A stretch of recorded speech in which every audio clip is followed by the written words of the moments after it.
हे guys, good morning. ओम नमः शिवाय। कैसे हो आप सभी? अगर आप लोग मेरी वीडियो डेली देखते होगे तो आप लोगों को पता है कि मैंने डीएलएड किया है। मैं 17 बैच से हूँ। आप लोग के बहुत सारे कमेंट आते हैं कि मैं कौन से बैच से हूँ। तो गाइस, मैंने फर्स्ट अटेम्प्ट में ही UP TET, C TET, primary and junior सब कुछ क्वालिफाई कर लिया था, बट वैकेंसी नहीं आ रही थी। और अब ऐसा लग रहा है कि वैकेंसी आने वाली है। बहुत ज़्यादा शोर हो रहा है कि हाँ वैकेंसी आ जाएगी, और मुझे भी अब फीलिंग्स आ रही है कि 2023 में तो वैकेंसी आ ही जाएगी। सो गाइज, अभी केवीएस की वैकेंसी आई है और मैं केवीएस की प्रिपरेशन कर रही हूँ और आपके साथ ये जर्नी शेयर करती हूँ यूट्यूब पर। गाइज, अभी हो रही है शाम के 7:55, क्योंकि मैंने आज सुबह से कोई पढ़ाई नहीं की। आप लोग देख सकते हो 7:55 हो रहा है। क्या वो मुझे खांसी आ रही थी तो मैंने कोरेक्स पी लिया और शायद ज़्यादा पी लिया। इतनी नींद, आंखें नहीं खुल रही कि क्या करूँ मैं, मतलब खांसी बहुत आ रही है मुझे। तो इस चक्कर में मैंने दवा पी लिया। मुझे पता नहीं था, शायद मैंने ज़्यादा पी लिया क्योंकि मैंने बॉटल से ऐसे ही पी लिया था, मैंने ढक्कन नहीं यूज़ किया। सो गाइज, अब मेरी नींद जाके खुली है। मैं दोपहर भर सोई हूँ आज। तो मुझे लग रहा है कि आज मैं रात में देर तक जगूंगी। तो मैंने सोचा चलो, मैंने सुबह तो कुछ पढ़ाई नहीं की, अब नाइट स्टडी स्टार्ट करती हूँ आज। सो गाइज, अभी मैं अपना टाइमर सेट कर रही हूँ और आज मैं पढ़ूंगी ईवीएस में डिसीज़, रोग, यानी कि वो भी हमारा चैप्टर है और सिलेबस में दे रखा है डिसीज़। तो वो बहुत ही इंपॉर्टेंट पार्ट है ईवीएस का।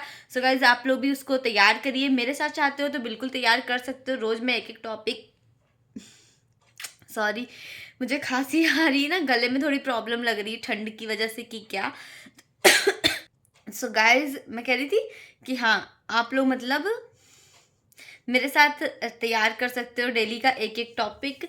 तो आज का टॉपिक है डिसीज़। तो चलिए मैं दिखाती हूँ, टाइमर स्टार्ट करती हूँ सबसे पहले। 3, 2, 1।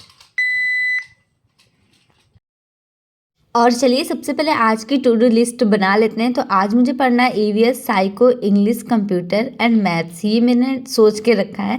तो ईवीएस मैंने स्टार्ट किया है, ईवीएस में डिसीज़। सो गाइज, ये इम्पॉर्टेंट है। आप लोगों ने बहुत बार पढ़ा भी होगा, मैंने भी पढ़ा है, बट मेरे पास इसकी कोई नोट्स नहीं थी। तो मैंने सोचा चलो इसको अच्छे से सारा लिख लेती हूँ। और मैंने यूट्यूब पे बहुत ज़्यादा जगहों से सर्च कर करके पीडीएफ निकाल निकाल के लिखना शुरू किया है। और खुद से सर्च करके नोट्स बनाने के बहुत ज़्यादा फ़ायदे होते हैं। उससे क्या होता है कि हम अपने तरीके से अपनी कॉपी में लिखते हैं। जो मुझे समझ में आता है कि ये मुझे याद हो चुका है, इसे मैं नहीं लिखती हूँ। और ऐसे क्वेश्चंस होते हैं जो मुझे डाउट रहता है, उसे मैं लिख लेती हूँ ताकि मैं हमेशा उसे रिवीजन कर सकूँ।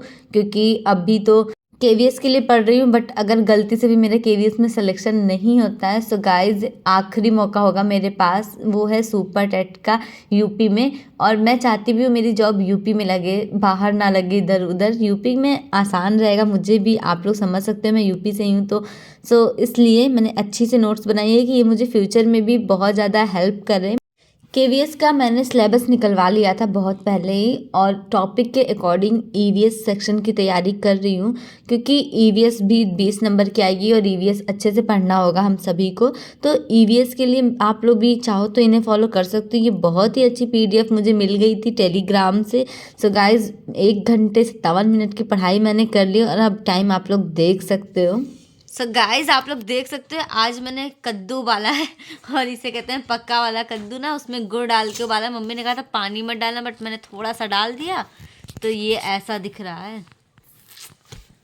ये मुझे बहुत पसंद है।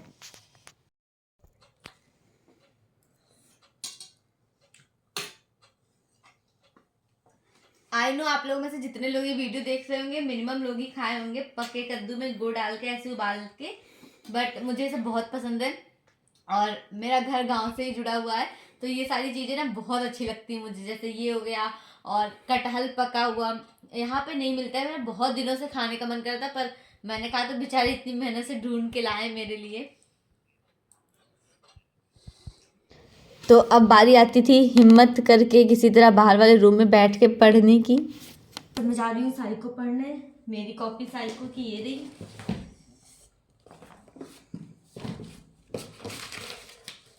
और इतनी सारी कॉपी किताब यहाँ पे फैली हुई है।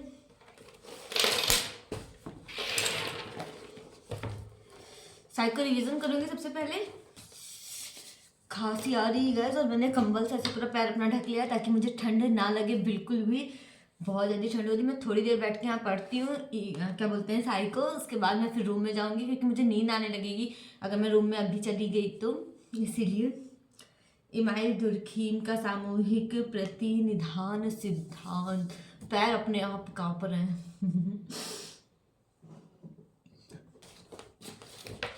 ये मेरी साइको की दूसरी कॉपी। इस कॉपी में मैं नोट्स बना रही हूँ, नई नई जो चीज़ें मेरी कॉपी में नहीं है वो मैं इसमें लिख रही हूँ। और ये कॉपी मेरी पुरानी कॉपी है, तो जो मैंने टेट सीटेट के टाइम पे बनाई थी उसको मैं पहले रिवाइज कर लेती हूँ, फिर अभी नया मैं यूट्यूब से पढ़ूंगी, उसको मैं इसमें लिखूंगी।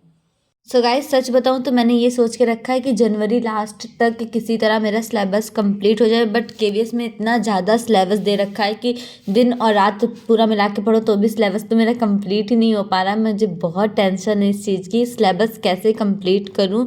और मैं भी आप लोगों जैसे ही हूँ गाइस, जैसे पढ़ती हूँ बस आप लोगों के साथ शेयर करती हूँ अपनी यूट्यूब जर्नी की। हाँ, मैंने कैसे क्या पढ़ाई की, कौन से किस सब्जेक्ट से पढ़ाई की, तो मुझे लगता है वो आपके लिए हेल्पफुल होगा। और आज मैं साइको में पढ़ रही हूँ स्कूल कैरिकुलम एंड पेडागोजी। तो ये मैं ऑनलाइन पढ़ रही थी। ये सर नए नए से थे, मुझे पता नहीं था इनके बारे में, बट इन्होंने पढ़ाया तो बहुत अच्छे से डिटेल में हर एक चीज़ बताई। मैं सीडीपी के लिए हमेशा हिमांशी मैम को फॉलो करती थी, बट आज मैंने यूट्यूब पे सर्च किया जब स्कूल कैरिकुलम एंड पेडागोजी नाम से, तो मुझे ये सर दिखे और इनके पढ़ाने का एक तरीका बहुत ही अच्छा था। पहले तो इन्होंने सारे कंसेप्ट क्लियर कराए और उसके बाद उसी चैप्टर के क्वेश्चन आंसर कराए जैसे कि एग्ज़ाम में आने होते हैं। तो ये चीज़ मुझे बहुत अच्छी लगी। अगर आप लोग भी चाहो तो इन्हें फॉलो कर सकते हो क्योंकि ये मुझे सही लगा इनका पढ़ाने का तरीका। आप लोग खुद देखिए, बहुत अच्छे से इन्होंने क्वेश्चन कराए। और आज मेरा एक टॉपिक कंप्लीट हो गया है साइको का। मैंने 5-10 मिनट का ब्रेक लिया है और मैं खा रही हूँ एप्पल, क्योंकि कुछ ना कुछ खाती रहूँगी मैं तो भूख नहीं लगेगी पहली बात, और दूसरी चीज़ मुझे नींद भी नहीं आएगी। तो इसी वजह से ये मैं सोचेगा मैं कितना खाती हूँ, मैं सच में बहुत खाती हूँ वैसे। गाइज अगर आप लोगों ने मेरी पिछली वीडियो देखी होगी तो मैं वोकैब्स रट रही थी। तो एक दिन का मेरा टारगेट है बस 50 वोकैब्स पढ़ना, ज़्यादा मैं पढ़ नहीं सकती क्योंकि भूल जाऊंगी, और फिर उसको रिवाइज़ करना। तो अभी मैं वोकैब्स रिवाइज़ करूंगी, बट उसके आगे का जो 50 वो मैं पढ़ लूँ, फिर 100 हो जाएंगे मेरे, और एक साथ उन्हें पढ़ लूँगी तो मुझे याद रहेगा। और ये बुक बहुत अच्छी है। आप लोग, मैं किसी का प्रमोशन नहीं करी, ये बुक मेरे पास थी इसलिए मैं आप लोगों को बता रही हूँ कि ये बुक अच्छी है ताकि आप लोग भी ले लो और आपको फ़ायदा मिले। मैं दिखाती हूँ इसमें जो वोकैब्स है वो रूट वर्ड के अकॉर्डिंग है। जैसे कि अगर कोई भी एक वर्ड है आप लोग पढ़ रहे हो तो उसको टुकड़ों में तोड़ के फिर उस वर्ड की हिंदी में बता के ना फिर आपको उसकी मीनिंग पूरी बताएंगे, तो बहुत अच्छे से याद हो जाएगा। चलिए मैं आपको एक दिखाती हूँ।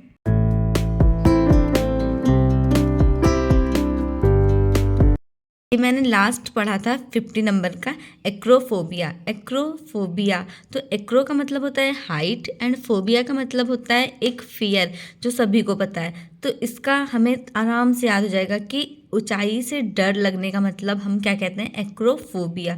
ऐसे गाइस बहुत अच्छे से दे रखा है, आप लोग देख सकते हो पूरा पूरा। जैसे कि एक्रोपोलिस, और एक्रो का मतलब हाइट, पॉलिस एक सिटी को कहते हैं।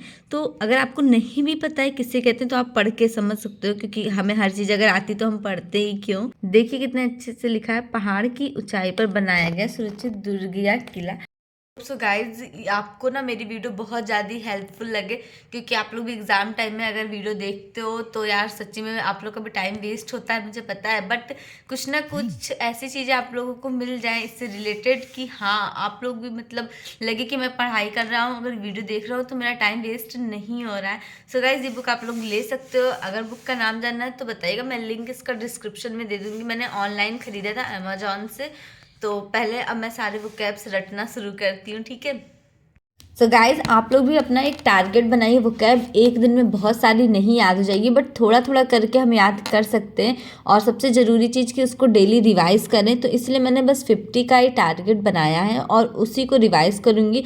अगर आप लोग भी चाहो तो ऐसा कर सकते हो। आज मेरी 100 वोकैब कंप्लीट हो जाएगी और उसके आगे मैं नेक्स्ट डे कोशिश करूँगी कि इंग्लिश अगर पढ़ती हूँ तो वोकैब सबसे पहले रिवीजन कर लूँ, उसके बाद मैं अपनी पढ़ाई स्टार्ट करूँ।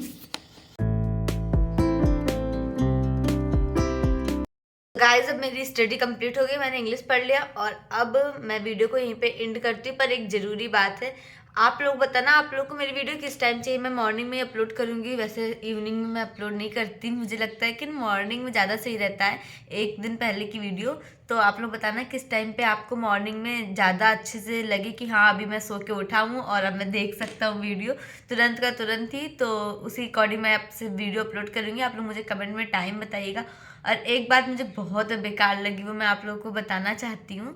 आप लोगों में से आप लोगों को पता है ना कि रोहित सर ने, अधीर मंत्रा वाले सर ने मेरे लिए कुछ कहा था, तो मुझे बहुत खुशी मिली थी। तो मैंने वो क्लिप अपने चैनल पे कल की वीडियो में अपलोड किया है, आप लोग देखें और अच्छा व्यूज़ भी आया है। नहीं देखें अगर तो देख लीजिएगा। तो पता है कुछ एक आधे लोग मुझे क्या कमेंट कर रहे हैं कि आपने सर को पैसे दिए होंगे, आपने प्रमोशन किया होगा। भैया हम इतने बड़े यूट्यूबर तो है नहीं, मेरे मुश्किल से 19,000 सब्सक्राइबर हैं केवल, और सर के 10 लाख सब्सक्राइबर, तो क्या मैं उनको पैसे दूंगी यार? मतलब कोई कुछ भी ऐसे ही बोल देता है, कोई ये नहीं सोचता कि सामने वाले को क्या फील हो रहा होगा, क्यों मैं ऐसा बोल रहा हूँ बताओ। मैं क्या, सर भी क्या ऐसे इतनी आसानी से चल। और जिसने मुझे कहा, मैंने उसको देखा ना उसके कमेंट पे, उसका खुद का यूट्यूब चैनल है। तो गाइज मैं क्या ही करूँ, मैंने उसका कमेंट फटाक से रिमूव कर दिया। मुझे नहीं पसंद है कि कोई मुझे ऐसे ना बैड कमेंट करे। फिर मैंने सोचा छोड़ो, फर्जी में मैंने रिमूव कर दिया, मुझे ध्यान ही नहीं देना चाहिए था ऐसे कमेंट्स पे। तो मुझे ये लगा कि यार बताओ, लोग कुछ भी कह देते, मैंने पैसे दिया यार, मतलब हद है। जबकि मैं मेरी वीडियो में ना ही किसी बुक का प्रमोशन करती हूँ, ना ही किसी और चीज़ का प्रमोशन करती हूँ। मेरे पास जो बुक है मैंने ऑनलाइन खुद पैसे दे के मंगाया है, उसको मैं पढ़ती हूँ। अभी देखो आदित्य पब्लिकेशन के लिए मैंने हिंदी के लिए कहा है, बुक अच्छी है। मेरे पास बुक है नहीं, मैंने खरीदना है बट अभी तक खरीदा नहीं है, ऑनलाइन ऑर्डर ही नहीं किया है। तो अब मैं कल को कहूँगी हिंदी की बुक वो अच्छी, तो आप लोग ऐसे ही बोल दोगे कि नहीं ये तो प्रमोशन है। कुछ लोग ऐसे करते हैं, बाकी बहुत से लोग हैं जो मुझे इतना ज़्यादा प्यार देते हैं, सपोर्ट करते हैं, मैं तो बहुत अच्छा लगता है। तो आप सभी को thank you so much guys, इतना ज़्यादा सपोर्ट करने के लिए मुझे। और अब मिलती हूँ आपसे कल मॉर्निंग में, तब तक के लिए बाय गाइज।